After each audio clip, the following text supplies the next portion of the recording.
साथियों नमस्कार, कैसे हैं आप सब लोग। मजा माँ केम छो कसा आहिस। साथियों आज एक इम्पॉर्टेंट टॉपिक में डिस्कस करूंगा bail under the prevention of corruption act and the offence of IPC with the clinching effect of the PMLA. साथियों आप सबके मन में एक भय होता है कि ईडी सीधा आकर हमसे जो है पूछताछ करेगी, हमें गिरफ्तार कर लेगी और अगर हम उत्तर नहीं दे पाए तो हमें कंपेल करेगी कि आप जो है उत्तर दीजिए, अदरवाइज यू आर गिल्टी। साथियों सारी अवधारणाएं आपकी गलत हैं।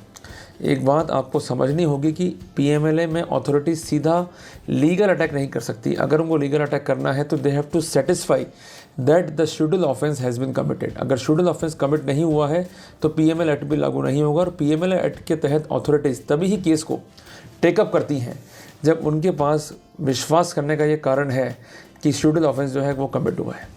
तो साथ में एक रिसेंट जजमेंट है आंध्र प्रदेश हाईकोर्ट का 12 मई 2023 का, जिसको मैं आज डिस्कस करूंगा। उसमें बेसिकली फैक्ट्स क्या थे उसको मैं डिस्कस करूंगा और अमूमन कंपनीज क्या गलती करती है जिस कारण उन पर सीबीआई की रेड होती है और अल्टीमेटली मैटर को ईडी के द्वारा टेकअप करके जो कंसर्न पर्सन है उनको जेल में डाल दिया जाता है। तो साथियों टॉपिक काफ़ी इंपॉर्टेंट है। यहाँ मैं डिस्कस करूंगा एक अक्यूज की स्टोरी को कि उसने कैसे बेल के लिए अप्लाई किया और कैसे जो है बेल को ऑब्टेन किया even though he is prosecuted and arrested under the provision of prevention of money laundering act. तो टॉपिक काफ़ी इंपॉर्टेंट है। अपने राइट्स को अगर आपको जानना है, पहचानना है और लीगल थ्योरी से आपको एक्विट होना है तो आपको ये वीडियो अंत तक देखना होगा। उसके बाद फिर आप किसी से ये नहीं पूछोगे कि मुझे बेल तो मिल जाएगी ना, मैं बरी तो हो जाऊंगा ना, क्योंकि देखो ऐसा है कि ये फालतू की बातें करने से अच्छा आप कानून को पढ़ो, जो लीगल थ्योरीज है उनको पढ़ो और उनको फैक्ट्स पर अप्लाई करो, फिर आर्ग्यू करो। सफलता सेशंस कोर्ट से नहीं मिली तो हाई कोर्ट से मिलेगी, हाई कोर्ट से नहीं मिली तो सुप्रीम कोर्ट से मिलेगी, पर मिलेगी ज़रूर, ये मेरा विश्वास है।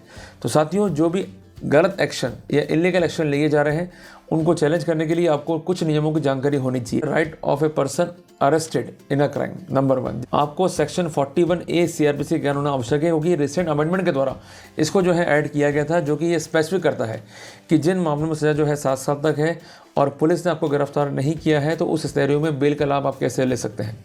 सबसे इंपॉर्टेंट बात, कई ऐसे मामले भी आए हैं कि जहां पर पुलिस ने 41A को वायलेट किया या उसको फ्लट आउट किया तो वहां पर सुप्रीम कोर्ट को इंटरवीन करना पड़ा और लिखना पड़ा कि जिन मामलों से जो है 7 साल की है, अक्यूज कोऑपरेट कर रहा है, जानकारी उपलब्ध करा रहा है, तो सिर्फ ये कह देना कि आपके उत्तर का आंसर नहीं दे रहा है या भागने की कोशिश कर रहा है, ये अपने आप में पर्याप्त नहीं है। Specific and the cogent reason should be on the record to satisfy कि अरेस्ट जो है वो नेसेसरी है। अरेस्ट की पावर होना एक अलग चीज़ है और अरेस्ट करना एक अलग चीज़ है। तो कुल मिला के जस्टिफिकेशन देना होगा प्रोसिक्यूशन को if the agency is going to arrest the concern culprit. तो साथियों शुरू करता हूं आज का प्रेजेंटेशन। साथियों जो टॉपिक मैं डिस्कस कर रहा हूं उसमें जजमेंट है honourable Andhra Pradesh high court का। यहाँ पर आईपीसी भी देखने को मिलेगा आपको, यहाँ पर पीसी जो है देखने को मिलेगा आपको और इसके अलावा पीएमएलए भी देखने को मिलेगा आपको। और जो लोग परेशान हैं, लंबे टाइम से जेल में हैं, उनके लिए जो लीगल पॉइंट्स मैं लेकर आता हूं वो काफ़ी उनके लिए हेल्पफुल साबित हो भी रहे हैं और होते रहेंगे, क्योंकि मैं डिफेंस की ओर से पैरवी करता हूं और डिफेंस को बचाना, डिफेंस जिसको प्रोसिक्यूशन गलत तरीके से परेशान कर रहा है उससे प्रोटेक्ट करना मेरी एक प्राइमरी ड्यूटी भी है। क्योंकि कानून में एक बात ज़रूर लिखी गई है कि every accuse shall be deemed to be innocent unless proven guilty. तो हमें उस थ्योरी पे काम करना है और उसके अनुसरण में हमें आगे बढ़ना है। क्योंकि आपने डिमांड किया या नहीं करा, आपने करप्शन किया या नहीं किया, आपने फॉर्जरी करी या नहीं करी, आपने पीएमएलए के तहत ऑफेंस किया या नहीं किया, it is a question of trial, but at the stage of bail even you are required to be deemed as innocent. तो प्रोसिक्यूशन को ये स्पष्ट करना होगा कि ऑफेंस क्या है और संलिप्तता क्या है, और till a long time means till filing of chargesheet या till conclusion of trial accused को लंबे टाइम तक जेल में क्यों रखा जाए। क्लियर है। तो साथियों जिस कारण ये टॉपिक काफ़ी इंपॉर्टेंट भी है और आपके राइट से, खासकर अरेस्ट और बेल के जो राइट्स है उनसे जुड़ा हुआ भी है। साथियों इस मामले में एक एफआईआर दर्ज हुई सेक्शन 166, 167, 418, 420, 465, 468, 471, 409, 201, 109, 120 भी आईपीसी के तहत और 13(1)D पीसीएड के तहत एफआईआर जो है ये लॉन्च हुई थी on the basis of report by chairman of Andhra Pradesh state skill development corporation Andhra Pradesh. FIR में मिस्टर CS राव जो कि स्पेशल सेक्रेटरी थे skill development, entrepreneurship and innovation department के, इसके अलावा एक कंपनी थी SISW और इसके अलावा DTSPL एक अनदर कंपनी थी। इन पर भी आरोप थे कि इन्होंने सांठगांठ करते हुए मनी को जो है लॉन्डर किया, एक ऐसा मनी जिसमें अधिकांश पार्ट जो मनी का है वो गवर्नमेंट के द्वारा इन्वेस्ट किया गया है। यहाँ पर आपको एक बात समझनी होगी कि एक कंपनी है जिसका नाम है APSSDC। ये एंडेड हुई into an agreement with SIEMENS Siemens, जो कि कॉम्बिनेशन है SISW जो कि सस्पेक्ट है इस क्राइम में, और दूसरी है DTSPL और करार क्या था, impart high end technology training to the trainers of APSSDC। इसके परसुएंस में DTSPL को प्रोवाइड करने थे training software developments including various sub modules design for high end software for advance manufacturing of CAD and CAM and the MOA means does not contemplate any sub contract. तो यहाँ तक हमने बात को पढ़ा और पढ़ के हमको बड़ा अजीब सा लग रहा है कि भाई ये मामला है क्या, बड़ा कॉम्प्लिकेट मामला जो है दिखाई देता है। भाई छोटी सी बात ये है कि एक संस्थान है APSSDC, याद रहेगा ना आपको, इसके और जो कंसर्न दो संस्थान हैं वो है SISW और दूसरी है DTSPL। इसको कंबाइंडली अपन ने कह दिया साइमंस। इन्होंने करार किया जिसमें DTSPL को जो ट्रेनिंग प्रोग्राम्स के लिए जो वेरियस मॉड्यूल्स थे वो प्रोवाइड करने थे ताकि आगे वर्कआउट किया जा सके। और इस मेमोरेंडम ऑफ एसोसिएशन में कोई भी ऐसा प्रोविज़न नहीं था कि सब कॉन्ट्रैक्ट जो है वो किया जा सके। As a part of Siemens project 6 clusters जो थे इस सॉफ्टवेयर के वो तैयार होने थे, जिनका कॉस्ट था 546.84 करोड़ रुपीज़ पर क्लस्टर, जिसमें 90% कॉस्ट जो था मीन्स 2951 करोड़ ये बाउंड करना था SISW को, DTSPL को, और रिमेनिंग पार्ट जो था ये बाउंड करना था गवर्नमेंट को। और टोटल प्रोजेक्ट कॉस्ट जो थी वो 6 क्लस्टर की थी 3281.40 करोड़। यहाँ पर साथियों जब मामला दर्ज हुआ उपरोक्त अंकित सेक्शंस में तो इंटर एलिया ED ने जो है इंटरवेन किया, क्योंकि उनका ये मानना था कि स्टूडेंट ऑफेंस जो है वो कमिट हुआ है और उन्होंने कुछ जानकारियाँ जुटवाई और इन्वेस्टिगेशन में कुछ ऐसे फैक्ट्स माने कि रियल में जो है ऑफेंस कमिट हुआ है मनी लॉन्डर का। जब उन्होंने अकाउंट्स को जो है ऑब्जर्व किया तो उन्होंने पाया कि कुछ डिस्क्रिपेंसी है in the diversions of APSSDC funds through various shell companies, और यहाँ पर कुछ वेंडर हैं जिनसे परचेज को जो है दिखाया गया है और उसके लिए एडवांस भी जो है पे किया गया है, और मेजर पोर्शन जो है इस फंड्स का वो ट्रांसफ़र हुआ है SEPL, ये अलग एंटिटी है और जो कि इनकॉर्पोरेट हुई है बाय ट्राई पार्टी एग्रीमेंट जो कि साइंड हुआ था DTSPL में, SISW में और APSSDC में, ताकि साइमंस के प्रोजेक्ट्स की जो स्कीम्स हैं उनको प्रॉपर्ली जो है इम्प्लीमेंट किया जा सके। बट ऐसा फैक्ट निकल के आया कि जो मेजर पोर्शन था गवर्नमेंट फंड्स का जो कि एग्जीक्यूशन के काम में आने वाला था, उनको डायरेक्टली जो है डेबिट किया गया SEPL पे, जो कि एक न्यूली ओपन एंटिटी थी जिसको प्रीवियस ईयर का कोई एक्सपीरियंस भी नहीं था, और इसको एज अ टूल जो है यूज़ किया गया for the deviation of the government fund which means for the Siemens project. और उनका ये फर्दर आरोप भी था कि जो मेजर पोर्शन ऑफ फंड्स हैं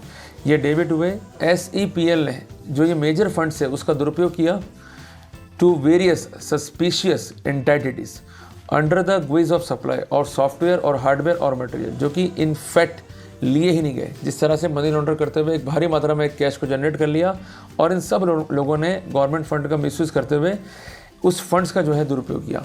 जब यहाँ पर डिटेल एग्जामिनेशन हुआ अकाउंट स्टेटमेंट्स का तो ये रिवील हुआ कि जो फंड्स रिसीव हुए थे by SEPL from APSSDC through DTSPL, जिसमें से 56 करोड़ रुपए जो थे वो ट्रांसफर्ड हुए बाय SEPL टू ACI जिसका नाम था अलाइड कंप्यूटर इंटरनेशनल, और ये अमाउंट जो है वो डाइवर्टेड हुआ by the way of layer transactions ताकि कोई चीज़ पकड़ नहीं पाए, और कोई गुड या सर्विस जो है वो सप्लाइड नहीं हुई थी by ACI against the set consideration by SEPL।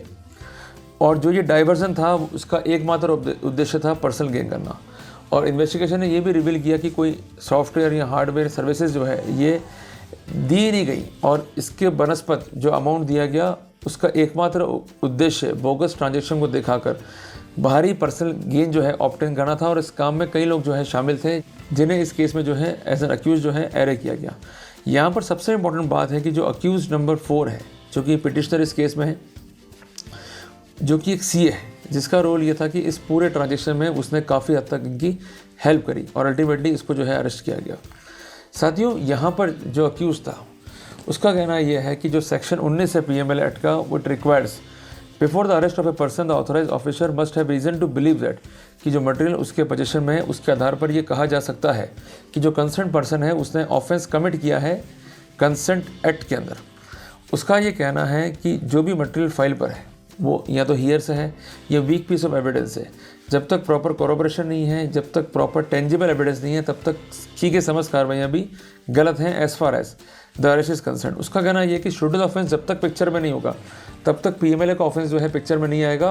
और शेड्यूल ऑफेंस के संदर्भ में सीबीआई ने जो है जब प्रोसीडिंग्स किया तो उस ऑफेंस में कंसर्न अक्यूज को जो है एंटिसिपेटरी बेल मिली और अभी तक जो है कोई भी चालान पेश नहीं हुआ है। और उस मामले में भी कंसर्न पिटिशनर ने ना तो ऐसा कोई कृत्य किया है कि गवाहों को टैंपर किया हो, उसे लगातार जो है इन्वेस्टिगेशन में सपोर्ट किया है और जानकारियों को जो है उपलब्ध कराया है।